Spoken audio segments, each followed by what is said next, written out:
I'd like to call to order the Indian River County Planning and Zoning Commission meeting for September 13th, 2012. We'll start out with the Pledge of Allegiance. Todd will lead us to the pledge, please. I pledge allegiance to the flag of the United States of America and to the republic for which it stands, one nation, under God, indivisible, with liberty and justice for all. I'd like to welcome tonight our newest member, Charles Radnauer. Would you rather be called Charles or Chuck? I've heard both tonight. Oh, Chuck's fine. Chuck, okay. Welcome. Thank you. Yep. Hopefully you'll get a quick learning experience. First order of business. Actually, first I'd like to welcome the students in the back that I guess are here for learning about government. Hopefully we'll live up to your expectations about a democracy. Can I have approval of the minutes from our last meeting? Motion to approve? I have a motion by Todd Brognano. Second. Second by Jonathan Day. All in favor? Aye. Aye. Okay. Couple of house clearing matters. Reflections, which is on the agenda tonight, it has been pulled because we're short a couple of members and they would like to be able to have a full vote for their project. So that will be has been rescheduled for the 27th of September. With the other two items, are the people here to talk about it? Are you aware that we only have 4 people and it takes a vote of 4 to pass something? So, you know, I don't think there's a lot of controversy on either of these issues, but if it's a 3-1 vote, it doesn't work. You have to have 4 because of a quorum. Okay, so I guess we're ready to move on. First item is the Tony Robinson, I've lost my page here, sorry. The Indian River Land Trust request for administrative permit use approval to construct a park to be known as the Tony Robinson Waterfront Trail. Would staff like to tell us about? Oh, we need to swear you in. I'm sorry. If anybody would like to testify or talk about this item, would you be sworn in? Would you raise your right hand, please?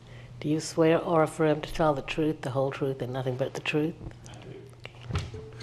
Okay, I'll turn it over to staff.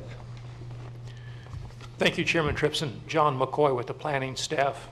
And this is a request for administrative permit use for a park type use. And administrative permit is a use that must be approved by the Planning and Zoning Commission. It goes beyond the staff level approval. The site's located on the north side of 79th Street, just a little bit east of US 1. You can see that the zoning's on this map. There's a mixed zoning in the area. Generally, the zoning to the east of the subject site is residential, either RM6 residential multifamily or S6 residential single family.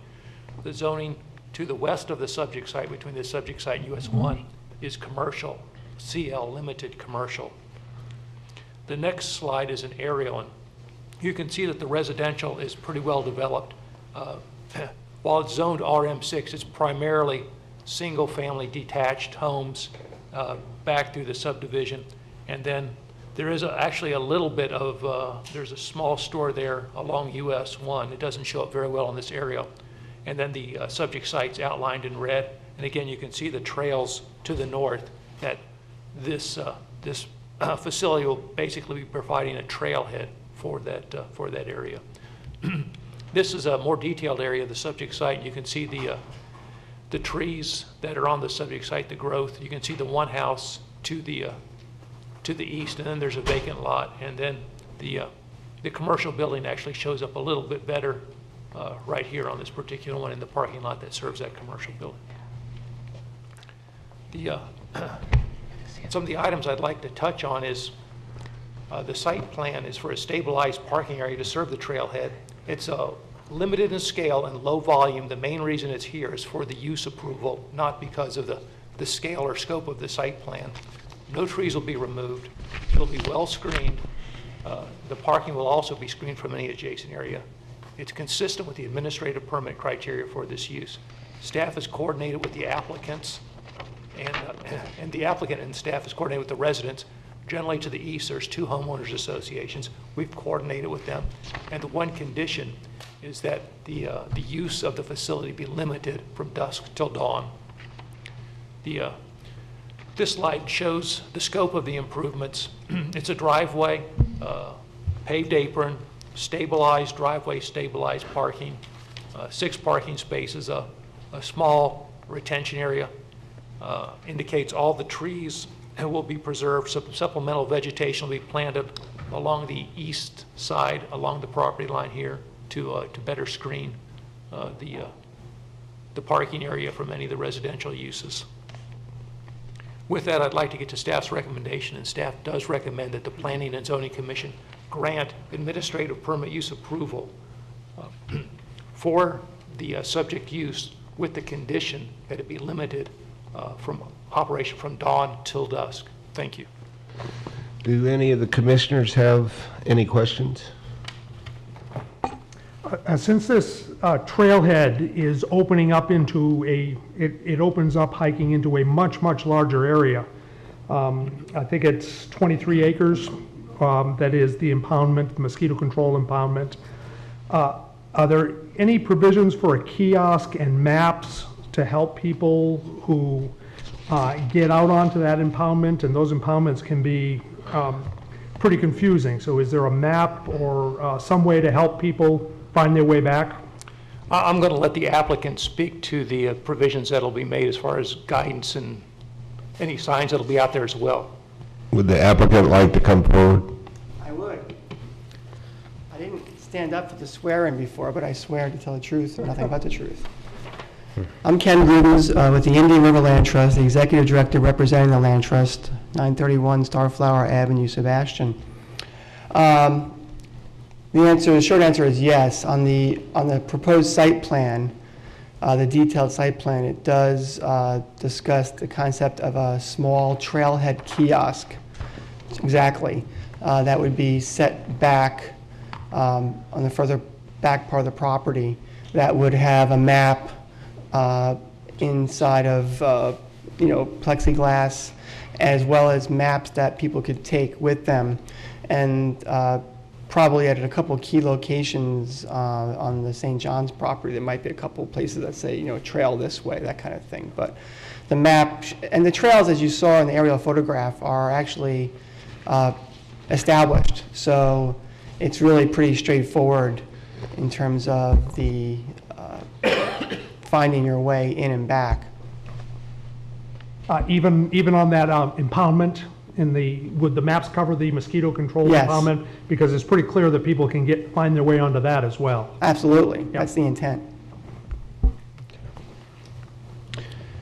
Any other questions of the applicant or staff? Or Just one, is there any other access to the St. John's trails back there?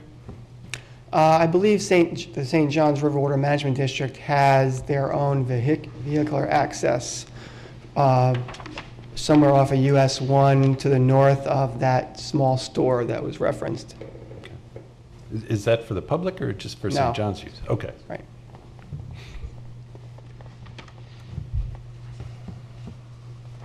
well, no more questions. I'll entertain a motion. I move that we approve We have a as presented. motion as presented by staff by Jonathan Day, a second by Todd Brognano. All in favor? Aye. Aye. Motion carries. Good luck. Congratulations. And our next item, seeing how reflections is no longer an item, is request to modify a condition of the, I need to swear in everybody first, huh? It's a public hearing. Okay. Request to modify a condition of the special exemption use approval for the Grace Lutheran Church Child Care Preschool Facility, AA 120876. Staff, Thank you, Chairman Tripson. John McCoy with the Planning Department. And this is a request from Grace Lutheran Church to modify one of their conditions of special exception use approval. And when you're modifying a condition, you need to go back through that same public hearing process where the condition was originally implemented. And that's what the applicant's doing. Tonight, the Planning and Zoning Commission is supposed to make a recommendation to the Board of County Commissioners. And this application will go forward to the Board of County Commissioners at a public hearing, and the staff will report the Planning and Zoning Commission's recommendation to the board. With that, I'd like to go over a couple items. The special exception was originally approved in 2007, which was not that long ago. And at that time, the applicant, I believe, suggested that 50 children would be their maximum capacity. The staff went ahead and put that in as a condition of the special exception use approval, and that's the way the board approved it. Since the daycare's been operating and the applicants have had a little more experience, they understand that without any changes to their campus, buildings, or playground, that they can increase the capacity to 66 without any real campus changes, overall campus changes.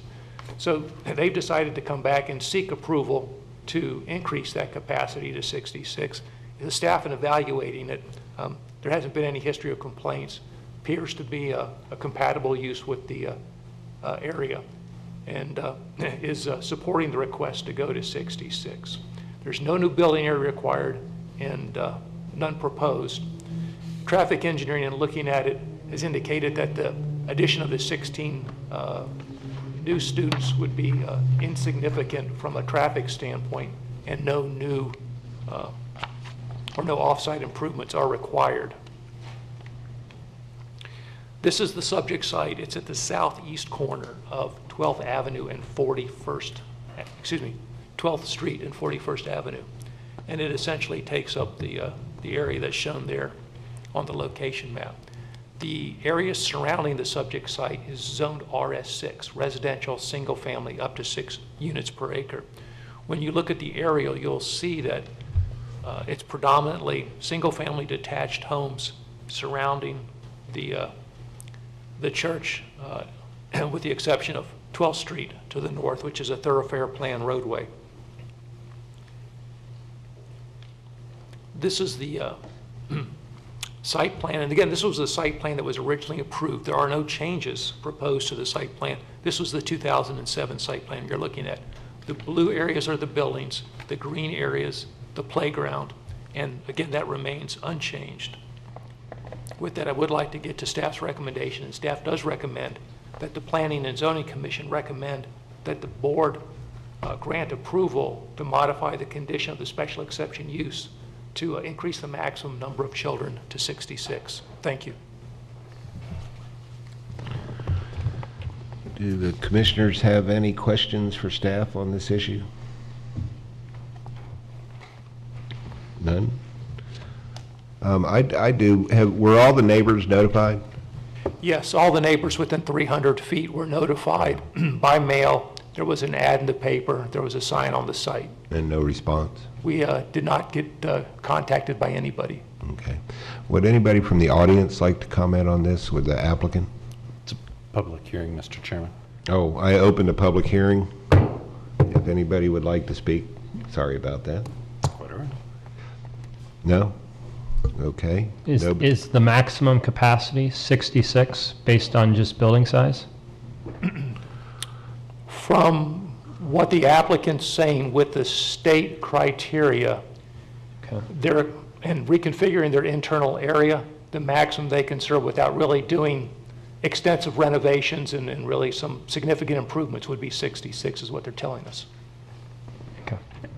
And in your analysis, you make that point. You say that under state criteria, the campus can accommodate up to 66.